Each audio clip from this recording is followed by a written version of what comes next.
Hey everybody, happy Tuesday. Let's get this party started. By the way, if you ever want to think of something really funny, remember this right before I go live. I like to hype my energy up a little bit. So if I have the camera on, like a behind the scenes thing, you'd see me doing like air squats. So like my head would be coming up and down inside the camera view. It's absolutely ridiculous. Today is, what is today? November 26th, it looks like. This is Patrick Allman from Stop Doing Nothing. Today we're going to be talking about risk. I'm going to be covering, what I consider risk in my life, the risks I've taken over the years, but also what risk means to you, what you can start doing to maybe test those waters when it comes to the risk you're willing to take in life, in business, in a variety of things. My goal today is to basically push your risk level a little bit, hopefully put some things in your head to convince you that maybe you want to take a little bit more risk in your life in various areas. Because you know what, as they say, life starts at the end of your comfort zone. So let's get this party started, shall we?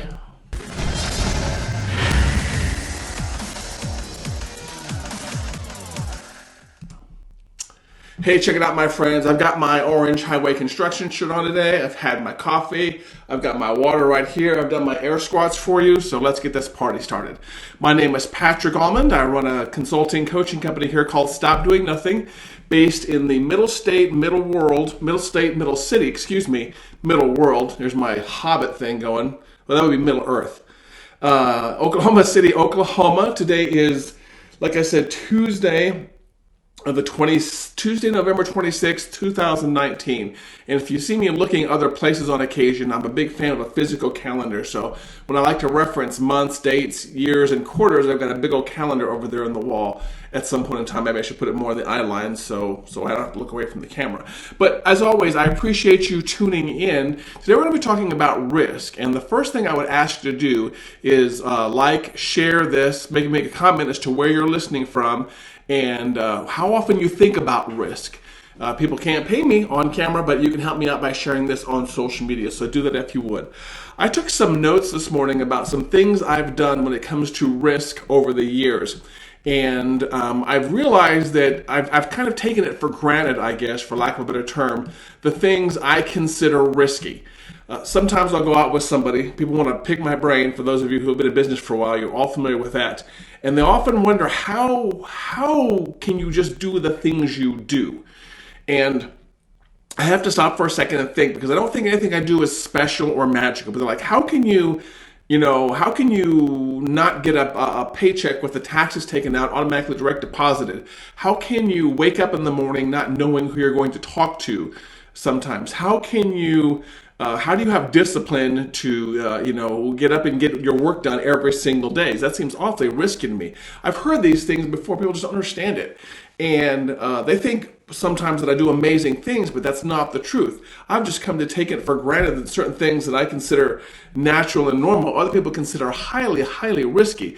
And so I want to kind of teach you today a little bit how I got from these things, be thinking these things for risky to where they are normal, and some of the things I want you to do to change in your life, possibly if you want to be someone who wants a little bit more thrill, a little bit more excitement, a little bit more risk. And I'm not talking about base jumping or swimming with the sharks. I'm just talking some of the daily, everyday things that I take for granted that I really think if you started pushing your risk level and your comfort zone in some of these things, you would really, really enjoy yourself much, much better. Let me check something really here on the technology side. I think we're doing pretty good. Like I said, as always, if you're watching live and you've tuned in, do me a favor, drop a comment below in the comment box, drop a hello, where you're listening from, what kind of coffee you drink, if you're a tea drinker or a morning milk drinker. I've been spending the past hour or so working on some notes for you when it comes to risk right here. So I've got all my notes here on the trusty iPad because I'm an Apple fanboy and I drank that Apple Kool-Aid. Okay, three things here I want to talk about. Number one is, what is your comfort level when it comes to certain kinds of risk? Whether or not some of the risky things you do out there are even worth it. All of us have things that we're willing to risk on. Some of you are willing to risk a new wild, crazy recipe in the kitchen. Some of you are willing to risk getting up on stage and speaking. Some of you are willing to risk jumping out of an airplane. Everyone has their different comfort levels there. And also, how can you push your risk level, if you will, to kind of take it a little bit further and, like I said, dip your foot outside that comfort zone. When I started thinking about some of the things I've done that I take for granted when it comes to risk, four things really came to mind right off the bat, and I'm kind of curious which one of these you would consider risky or not in your life. I've been in business 2 decades now, 2 decades, I believe. 21 years now is how long I've been in incorporated business. I got my pilot's license right after I went into business for myself. So I fly. I can hop into an airplane, push all the magic buttons, and it takes off in the sky. I have not done skydiving yet. To me, that is one of the ultimate riskiest things. Not saying I won't do it. It's going to happen. It's on my bucket list. I've researched the places and the prices to do skydiving. So that's not a big deal. It's going to happen. I just haven't really gotten there yet. I've done some outdoor marathons. And by marathons, I don't mean those really long 26.2 mile things. I mean those mud runs, I call them. The mud runs where you go in like the Dirty 30 and you go run and get muddy. And it really ends up being only about 3 miles, but there's some climbing and crawling and a bunch of other stuff. They're more fun than they are work. But some of the longer ones really are work. So I've done some of those. And one of the riskiest things out there in the world, and this has been proven time and time again by polls from people, is public speaking. And I've done my share of public speaking. I've done large group public speaking. I've done small group public speaking. I've done television public speaking. As a matter of fact, just last night here in Oklahoma City, I was in the local Fox affiliate, KOKH. And you think that, you feel nervous speaking to a large group of people, but it's actually kind of different. You're in a small room with a cameraman and a reporter. And I'm sure it goes out to thousands of people in Oklahoma City, but in reality, I'm only speaking to 3 people in the room. So that to me really feels like one of the least riskiest things out there. So those are things I've done out there that when my risk level now, I kind of take it for granted. I take it for granted that I can get up on stage and speak. But I realize for some of my friends out there, some of my family, and some of the people that happen to follow me on social media, that's an absolutely terrifying thing. The concept of getting up in front of a group of people just mortifies some people to the point of where they will faint. They will actually collapse. That's what happens in extreme fear and extreme risk situations. So I have some questions for you when I look at my list, things right here. Would you do some of the following things? If you were walking down the street and a reporter walked up to you and shoved a microphone in your face and said, "Hey, you're live on TV. I have a question about the current political situation, yada, yada, yada." Would you be able to, would you shy away from it, or would you take the microphone and speak? There's one for you right there. If you were at a conference with 2,000 people and for some reason you were sitting in the front row and next to the conference organizer, if you will, and the stage was empty for some reason. Let's say the next speaker wasn't quite ready yet, and you were next to the conference organizer, and the conference organizer said, "Man, crap! I don't know what to do. I have no speaker. Would you get up on stage and riff it for 5 minutes or 10 minutes to help me fill the sound until the next speaker is ready?" Would you be willing to do that? Is that inside of your comfort zone? Let me ask you this. When it comes to risk, I'm also talking about the risk of engaging with your fellow man. So when you're at a coffee shop, I'm kind of curious, how often do you engage with complete strangers? I mean, you make comments on their clothes, maybe you make comments on their drink, you make comments on humorous situations. And again, I'm taking all these from my real life interactions with the world. So I'm just kind of curious again, or would you be willing to do these things? And if not, what scares you about them? What scares you about getting up on stage in front of 2,000 people on 30 seconds notice and riffing about a topic for 5 or 10 minutes? For those of you that have joined Toastmasters, by the way, or have considered joining Toastmasters, that is often how part of a meeting is. There's a part of a meeting called table topics, and who's ever in charge of the table topics will basically spontaneously ask people to get up on the floor, to get up as part of the meeting and answer a particular topic or particular question in complete sentences. So the table topics master at a Toastmasters meeting might say, and they spring the question on people, that whoever it is my buddy Jim.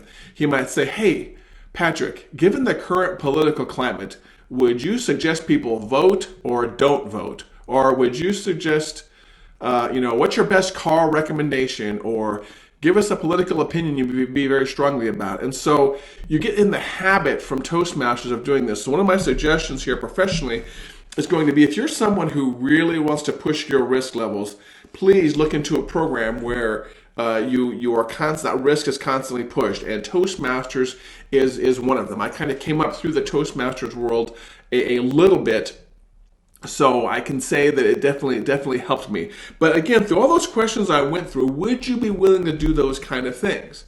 And if not, you might want to step back and see what the risk is, and how is it just because you've never done it? Is it just because it's a lot of unknown in the world? When you get up on stage spontaneously in front of 2,000 people with 30 seconds notice, is that an unknown? Is that what the scary part is? I'm going to tell you what I tell people when they ask me for some help on public speaking. And I'm nowhere near a public speaking coach, but I've given my share of advice. Probably the reason I hear the most from people is to why they don't like public speaking.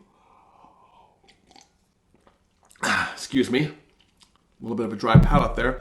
One of the reasons I hear the most is they are afraid they are going to look like a fool.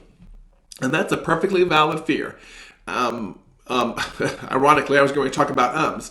When you are put into a situation where there's a lot of risk, and that risk takes place in front of a bunch of people, there is a chance, probably a higher than average chance, that you are going to look like a fool. That is just, I guess, that's one of those risk things that I used to be really concerned about that I kind of got over. Because, you know what? I know that I am going to look like a fool. And I've come to accept that. I've come and embraced my foolishness, if I will. No wine before 9. Oh, it's 10. I can have wine now. But I know when I get in front of a group of people, I'm going to stumble. I'm going to trip over my words. And I might throw an in there. Toastmasters helped me get rid of that a little bit, or at least reduce the frequency of it. But I know I'm going to look like a fool. I know walking across the front of the group of people up on stage, I might trip. I might stumble. I might have some food or some schmutz, I think is the word, on my clothes. I might not be 100% prepared. But at the same time, I realize that there's a huge thrill for me. And that thrill, like always things, like the reward versus the risk, that thrill to me and that joy of speaking and that joy in sharing of what I know manages to override the fear of looking like a fool. And I think oftentimes when we're looking at risky situations, we have to evaluate them like that. Is this particular risk worth it? Is the reward that I'm going to reap from this, or is the reward that other people are going to reap from this worth the risk? I like to look at things in terms of value I bring to the world. What value can I bring to the world? And is it worth risking my own shame and humility to do that? And more often than not, for me, the answer is yes. I'm willing to get up in front of a group of elementary school kids and look like a complete asshat if it makes them laugh and if it teaches them something. I'm willing to get up in front of a group of professionals at a marketing conference, which I've done in the past and I will do in the future several more times before the day I die. And I'm willing to stumble and hem and haw as long as people in the room walk away smarter than they walked out. To me, that brings me a very strong sense of self-worth, a strong sense of value, and a strong sense of purpose. And like I said, we all have to evaluate the things we see risky in the world. And these things, the public speaking one especially, are worth it to me. Some of the other things I looked at here, going into business, what's the risk of that? Some of you that are watching me are budding entrepreneurs, or I've been an entrepreneur for 5 days, 5 weeks, 5 months, 5 years, 50 years, whatever. Is that risk worth it? What's the benefit to going in business for yourself? The downsides are really easy to find out really fast. There's lots of long hours. There's lots of paperwork. There are lawyers involved, some of the good ones, some of the bad ones. That just always happens. Sometimes you don't make as much money. That's definitely a true thing. There's plenty of times when you don't make as much money, depending on what you're doing, working for yourself versus working for somebody else. That's 100% possibility out there. But the reward out for that is absolutely amazing, and the reward isn't for everybody. And sometimes you can, you can basically get the rewards in an existing position. To me, in the middle of my entrepreneur journey, I did take a break and I did go back and work 8 to 5 for a little bit for a company in Southern California. And then I worked for a local company in the middle of my entrepreneurial journey where basically I had to go into an office again, and do the whole 8 to 5 thing. And one of the things I noticed right away is that I personally felt, based on my dipping my toe in the freedom before, I felt very caged. I felt very complete lack of freedom. It was to me, it was almost a fearful thing. It was almost, I was scared, the fact that I had to sit in some place. I couldn't think what I wanted to think. I couldn't say what I wanted to say. I couldn't get up and walk out of the building for 2 hours and walk back in if I wanted to. I was expected to be someplace. And again, that's just my particular fear and my particular risk versus reward thing. I'm willing to risk, losing everything to run a business on my own, or have a small team that works with me and run that kind of business versus, doing the whole 8 to 5 thing. And again, I'm not pushing my views on you. I'm not pushing my views on everyone. I'm just trying to show you that when you look at these risks in the world, you have to balance them with the possible rewards. Why did I go, okay, look, I'm looking through the other risk versus reward things. One of the other ones I had listed here that I've done in the past is after I went into business at the end of 98, in the beginning of 1999, I started working on my pilot's license. For those of you that are pilots, you can look it up. I fly out of the airport KPWA, Wiley Post Airport in Oklahoma City. That's where I started my pilot training, and that's still my main airport. There's another airport, Sundance, pretty close to here, that I also fly out of. But why would you risk that, Patrick? People, I've had some pilot conversations in the past with non-pilot friends, and they're like, that seems awfully dangerous. I mean, can't the airplane break? I mean, what happens when you get 2, 3, 5,000 feet up in the air and something breaks? Yes, it's risky. It's risky, but did you know that flying for me has been a dream ever since I was a kid? Every place I've gone in my life, flying has always been had a high level of interest for me, to the point where when I lived in Washington State once, I lived in a little city called Ocean Shores, and at Ocean Shores, we had an apartment that was really weird. The apartment was right by the airport, as in almost on the same piece of property. I could walk out my front door, walk across maybe a road, a gravel road, which I didn't know at the time was a taxiway, walk across a taxiway that was maybe 40 or 50 feet wide, and I'm on the airport. And I think that's where my love of airplanes really blossomed, is I basically lived on an airport.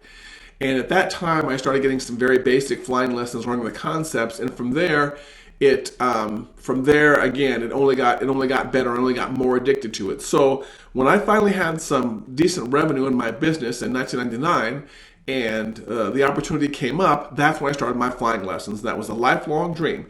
And you know what? Yes, it is risky. There are plenty of things that can go wrong on a small airplane, and trust me, there are plenty of things that can go wrong in a big airplane. However, I try to stay proficient in my training to make sure that those things do not go wrong, or that I reduce the risk of things. What you don't realize about flying is that there are so many redundancies built in. In the engine, there are redundancies. On the body of the airplane, there are redundancies. In the instruments, there are redundancies. All the things out there we're taught in aviation, there are just redundancies. And your job is to make sure that you stay one step ahead of the airplane and make sure you take advantage and you mitigate your risk at every possible step. Like all things in aviation, a lot of the risk aversion comes from planning. So you have to go out there and you have to plan everything you do. And we're always taught to we're always taught to stay one step ahead of the airplane. That's what really averts your risk right there.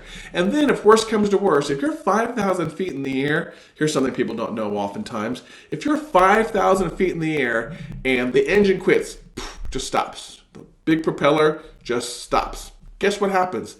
The plane keeps flying. That's the beauty of understanding the physics of flying, is that the airplane keeps flying.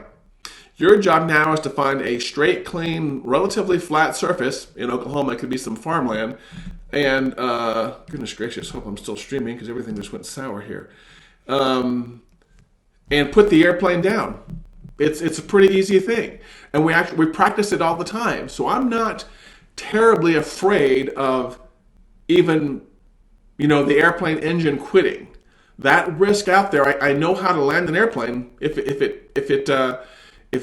engine quits, and so I may get banged up a little bit. I'm not particularly worried about that. Airplanes can get banged up, but as long as I walk away from it, there's a pretty good chance of me doing with my training, I'm okay with that. And so again, we practice that. So again, all these things out here have risk versus reward. So what can you start doing to basically expand your risk level, if you will?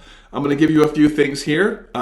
Please do me a favor and try one of them before the year 2019 is done. I've talked about Toastmasters for a little bit. I like Toastmasters for a couple of reasons. Public speaking, it works on that fear. Spontaneous, off-the-cuff speaking, it works on that fear. And meeting strangers. So that one kind of knocks out 2 or 3 things all at once. Cannot advocate joining Toastmasters enough if you want to get into public speaking, or even if you just really want to push your risk level at all. Making new friends, and Toastmasters is part of that. And I actually have a third item here called talking to more strangers. I have no problem in the world talking to strangers. And people have pointed that out about me, is that I can walk up into a Starbucks and in line I can make 2 or 3 friends and we can be chatting about life or business before the day is over. And this has just become a habit because I always like to be expanding my network. I want to meet more people. I want to expand, my relationships. I want to expand my business. And it also helps me just understand a more diverse part of the world and kind of helps me be more of a well-rounded person as long as I talk to more people and learn more from people. So it's very easy for me to work on conversation openers, or make a comment about someone's cool clothes or about their drink or about something they buy. Sometimes you get people that look at you weird. There are some people that aren't open to weird strangers like me, 6'2" tall black guys with fluorescent orange shirts on, making comments about their caramel macchiato. You know what? Those aren't my people. That's a whole other thing we're going to talk about someday. Who are your people and who aren't your people?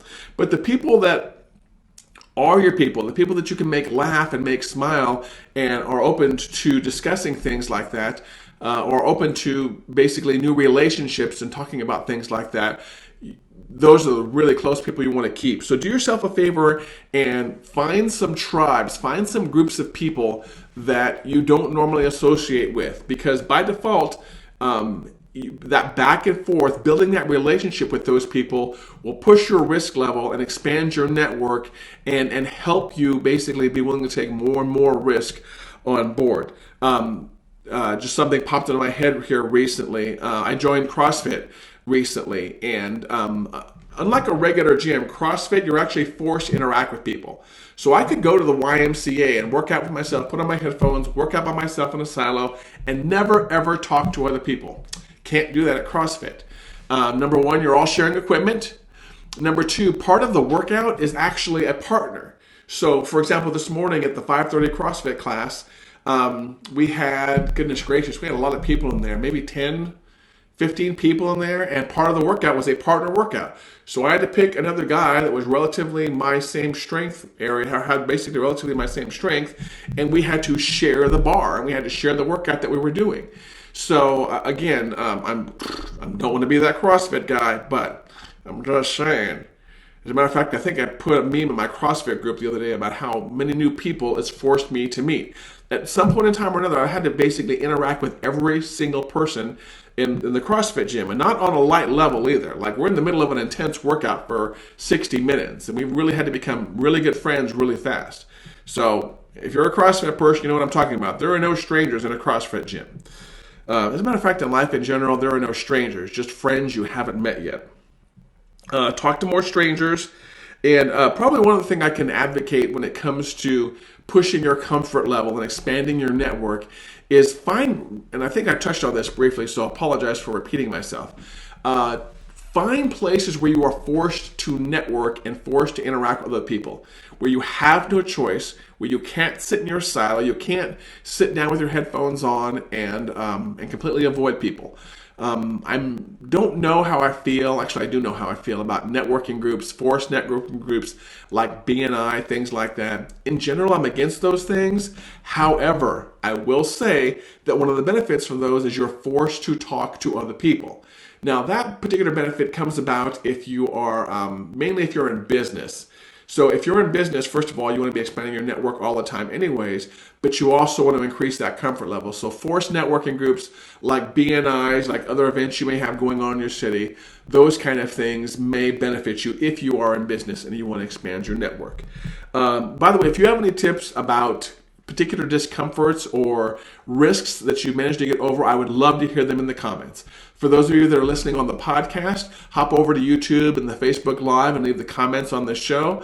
And for those of you that are watching live or watching recorded, please leave your comments in the comment box below. So again, we've talked about risk here for about, oh goodness gracious, 26, 27 minutes. Hopefully I've convinced you that there are some things you can do to expand your network, to increase your risk comfort level. If this is something you would like possibly some coaching on or some training on, do me a favor, reach out to me in the comments below or message me privately on Facebook or on YouTube or at the website stopdoingnothing.com. I'll also throw the phone number here up on the screen real quick. You can always text our office or call our office there at 405-217-4752. Say, hey, I want to talk to Patrick about some coaching to make me a better person or help me run a better business, and they'll get you in touch with me or someone on our team, and we will make your life much, much better. That's what we are at the end of the game, is I'm going to take the 20, 30, 40 years I have of life experience, and particularly the 2 decades of business experience, and I will make you a better person. So, phone number's right there on the screen. As always, do us a favor. If this was useful on YouTube, go over and subscribe and rate the podcast over on iTunes. If this was useful on YouTube, subscribe there. Leave a comment there. Give us a thumbs up there. If this was useful on Facebook, share it there. You're really helping us out on social media, helping me spread my message, and helping us create better business people and better new people in the world. As always, I really appreciate you guys watching. Thank you for your time today. Now go out there, increase your network, increase your risk level, go have some more coffee, and we will chat with you tomorrow.